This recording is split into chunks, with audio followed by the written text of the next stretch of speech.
असं आहे की ऑपरेशन टायगर, ऑपरेशन तुतारी, एक दिवस ऑपरेशन कमळ सुद्धा होईल आपापसातच. आपाप काल तामिळनाडूमध्ये टीव्हीके पक्षाचे आमदार फोडण्याचा प्रयत्न झाला. 35 होते. 35. पश्चिम बंगालमध्ये तृणमूल काँग्रेसच्या आमदार आणि खासदारांवरती हल्ले सुरू आहेत.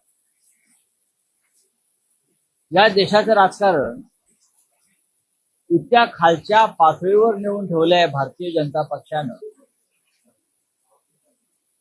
की भविष्यामध्ये हे सांगावं लागेल की या देशात केव्हा तरी लोकशाही होती. आता आपण जे काय म्हणतो ऑपरेशन तुतारी, आता ह्याच्यावरती मी काय बोलू. डॉक्टर अमोल कोल्हे यांनी जर असं विधान केलं असेल तर ते दुर्दैव आहे. मी त्यांना ओळखतो. ते छत्रपती संभाजीराजांची भूमिका करतात. सध्या महात्मा फुल्यांच्या भूमिकेत आहेत. छत्रपती संभाजी आणि महात्मा फुले हे स्वाभिमानी आणि धर्माभिमानी होते आणि त्यांच्या भूमिकेत शिरणारी व्यक्ती ही धर्मद्रोह आणि विचारद्रोह करणार नाही याची माझ्यासारख्या त्यांच्या चाहत्याला खात्री वाटते. महायुतीचा जर त्यांनी भूमिका मांडली असेल तर महायुतीमध्ये कोण आहे? महायुतीमध्ये धर्मद्रोही आहेत, रामद्रोही आहेत ना.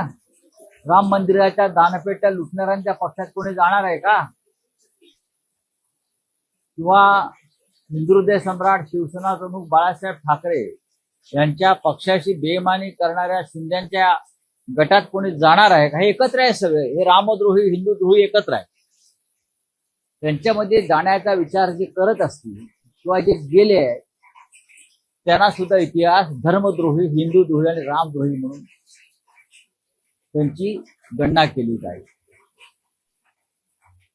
कोणत्या अर्थानं कोल्हे बोललेत मला माहित नाही, पण कोल्हे हे जेव्हा शिवसेनेबरोबर होते तेव्हा त्यांनी शिवसेनेत निष्ठेने काम केलं. मग माननीय शरद पवार साहेबांबरोबर गेले तेव्हा त्यांच्याबरोबर ते काम करतायत.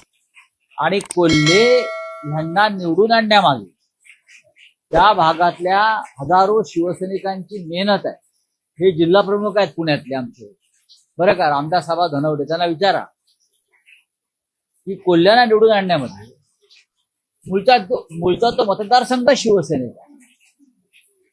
फक्त अमोल कोल्हे आहेत, संभाजी महाराज आहेत आमचे पडद्यावरचे, म्हणून आम्ही सगळ्यांनी त्यांना मनापासून त्यांचं काम केलं. त्याच्यामुळे अमोल कोल्हे यांनी जरी काही वक्तव्य केलं असलं तरी ते मूळ पक्षातच राहतील याच्याविषयी माझ्या मनात शंका आहे. आणि मुळात ती जागा महायुतीची नाही, ती मूळ जागा शिवसेनेची आहे, उद्धव बाळासाहेब ठाकरे. आणि ती जागा जिंकण्याची क्षमता फक्त आमच्यामध्येच आहे का? बरोबर ना? हा, आमचा साधा शिवसैनिक सुद्धा ती जागा जिंकू शकेल असा तो मतदारसंघ आहे. आणखी विषय होता, राज ठाकरेंनी काल ठाण्यात पक्षांतर केलेल्या खासदारांवर अत्यंत कठोर योग्य शब्दात केली. त्यांचं म्हणणं असं आहे की प्रश्न हा विकत घेणाऱ्यांचा नाही तर विकले जाणाऱ्यांचा आहे. नक्कीच. आणि देह विक्री जर होणार असेल तर गिराईक तर असणारच ना. राजकारणाचा जो गोलपिठा केलेला आहे, कोणी केला राजकारणाचा गोलपिठा? महाराष्ट्राच्या राजकारणाला प्रतिष्ठा होती. महाराष्ट्राच्या राजकारणाला एक विचार प्रवाह होता. विविध विचारांचे लोक होते, पण महाराष्ट्रासाठी ते एका प्रवाहात सामील होत होते.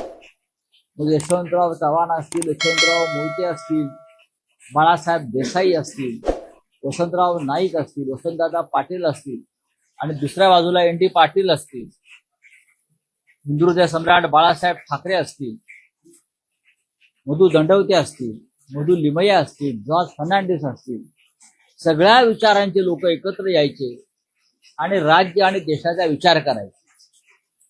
आज तसं आहे का? आज फक्त जी वकवक सुटलेली आहे सत्ताधाऱ्यांना अपक्ष फोडण्याची, ऑपरेशन करण्याची, एक दिवस यांचं ऑपरेशन कधी होईल त्यांनाच कळणार नाही. आता मी जर काय अगदी परखड बोललो ते म्हणा संजय राऊत शिवी देतो, पण ज्या भाषेत जी भाषा एखाद्याला कळते त्या भाषेत बोलणं गरजेचं असतं. नंतर डीएनए एकदा टेस्ट करावा लागेल या सगळ्यांचा, की खरोखर यांच्या अंगामध्ये महाराष्ट्राचं रक्त आहे की नाही, त्या भेसळ आहे. ऑपरेशन तुतारी करताय, मग ऑपरेशन आमचं पक्षाचं टायगर बिगर हे नावं देऊ नका ऑपरेशनला. हे लांडगे आहेत, हे कोल्हे आहेत, आणि बेसावध ठेवून तुम्ही अशा प्रकारची कामं करताय सत्तेचा वापर करून. यात कुठलं शौर्य आहे? राज ठाकरे जे बोललेले आहे ते अत्यंत योग्य आहे. दोन्ही बाजूनी आहे ते. माल विकायला तयार आहे ना, माल विक्रीसाठी आधी तयार केला जातो. सचिन अहिरांचं काय झालं? सचिन अहिरांचं काय झालं? इकडले जे आमचे खासदार आहेत त्यांना फोडल्याचं बक्षीस म्हणून त्यांना उपसभापती केलं. पक्षात राहून त्यांनी कसं केलं की ते शिवसेनेमध्ये आहेत, पण काम कोणाचं करत होते? शिंदे गटात, भाजप, फडणवीसांनी. इकडले जे खासदार आहेत जे कुठले शेवटच्या क्षणी, त्याच्यामध्ये फार मोठी कामगिरी ही सचिन अहिरांनी बजावली. आमदारांचं असं म्हणणं आहे की राज ठाकरेंच्या या विधानावर त्यांच्यावर हक्कभंग काही हरकत नाही, पण आम्ही आणणार नाही. आणा ना. कारण त्यांचं असं म्हणणं होतं की एकेकाळी आम्ही राज ठाकरेंबरोबर काम केलं. उद्धव ठाकरेंना जे आमदार, खासदार, नगरसेवक सोडून जाते, स्वतः राज ठाकरेंनी उद्धव ठाकरेंना सोडून गेले होते. या सगळ्या गोष्टी हा विषय इथे चर्चेचा नाहीये. महाराष्ट्र नवनिर्माण सेनेचे प्रमुख राज ठाकरे यांनी सध्याच्या राजकारणातलं जे सत्य आहे परत ते सांगितलं. हा देहविक्री करण्याचाच प्रकार आहे. जो पेजेला देईल त्याच्या शेजेला जायचं. पेजेला देईल त्याच्या शेजेला जाणाऱ्यांच्या अवलाद राजकारणात निर्माण झालेली आहे दुर्दैवाने. पण उद्या हेच भाजपचे किंवा शिंदे गटाचे लोक त्याच दुसऱ्यांच्या शेजेवर जायला कमी करणार नाहीत. हो, आम्ही तुम्हाला मुलांसारखं सांभाळलं, आमदार खासदारांना पद प्रतिष्ठा दिली, सन्मान दिला, आणि त्यांनी डोळा मारला, तुम्ही तिकडे गेले. लफडं जरी नीट करा ना, लफड्यालाही प्रतिष्ठा असते राजकारणामध्ये. नीट लफडं करा.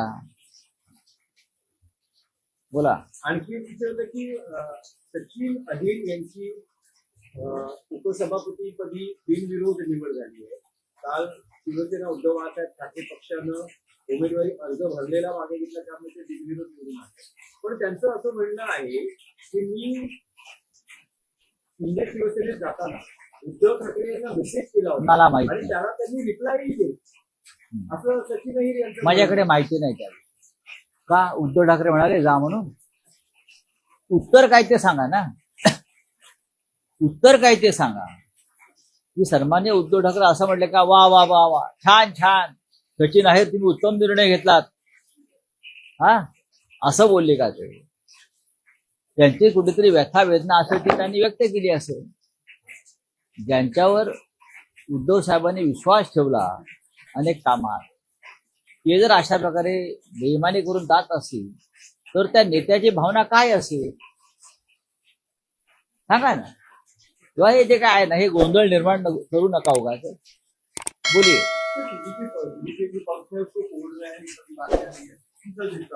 अभी मुझे तो लगता है एक दिन अमित शाह जी और मोदी जी एक साथ बैठकर दोनों को पूछेंगे, चलो मैं तुमको फोड़ता हूं, तू मुझे फोड़. बाकी कोई बचेगा ही नहीं ना फोड़ने के लिए. पार्टी दोनों ही फोड़ेंगे एक दूसरे को. बीजेपी फोड़ देंगे. इतनी नशा है पार्टी फोड़ने के लोगों में, कुछ बचा ही नहीं तो अपनी पार्टी फोड़ देंगे ये लोग. 35 करोड़ का खेल वहां हो गया. तमिलनाडु में 15 विधायक टीवी के पार्टी के तोड़ने की कोशिश की सरकार गिराने की। ये लोगों को चैन नहीं है, ये लोगों को नींद नहीं आती। अगर किसी को नहीं तोड़ा एक दिन तो उनको नींद नहीं आती। क्या कर सकते हैं? देश का लोकतंत्र इतने स्तर तक नीचे गिरा है। कभी आने वाले पीढ़ी को बताना होगा कि इस देश में कभी लोकतंत्र था। विपक्ष इसमें कुछ कर नहीं रहा है। क्या नहीं करना? विपक्ष क्या करेगा? विपक्ष क्या करेगा? आप सेंट्रल एजेंसी और पैसे का इस्तेमाल करके उनकी पार्टी तोड़ रही है, तो विपक्ष क्या करेगा? मैंने पहले भी बोला है, जिस दिन ये लोग सत्ता में नहीं रहेंगे और ये सेंट्रल एजेंसी हमारे पास आएगी तो बीजेपी के 10 टुकड़े हो जाएंगे, वो भी 10 मिनट में। वो भी 10 मिनट में। एक भी पार्टी नहीं बचेगी, ना शिंदे बचेगी, ना अजित पवार गुट बचेगा, ना बीजेपी बचेगी। 1 घंटे के लिए ईडी सीबीआई हमारे पास दे दो। बहुत आसान है। करप्शन बिल आ रहा है जो विरोध की है, वो भी राष्ट्रपति में लिया जाएगा। क्या लगता है कि राष्ट्रपति होगी? उससे पहले पीएम के खिलाफ एफआईआर लॉन्च करना पड़ेगा। कोई करेगा? इतना करप्शन हो रहा है देश में। मंत्रियों के खिलाफ, धर्मेंद्र प्रधान के खिलाफ एफआईआर लॉन्च करो, बाद में ये बिल लाओ ना। इस देश में प्रधानमंत्री के खिलाफ जो अपराध किए हैं, करप्शन, पूरा देश बेच दिया है, लोकतंत्र खत्म कर दिया है। प्रधानमंत्री के खिलाफ कोई अपराध या मुकदमा कोई दायर करेगा तो ही ये बिल का फायदा है, नहीं तो क्या फायदा? नहीं तो अपोजिशन को अंदर डाल देंगे आप। चलिए, थैंक यू।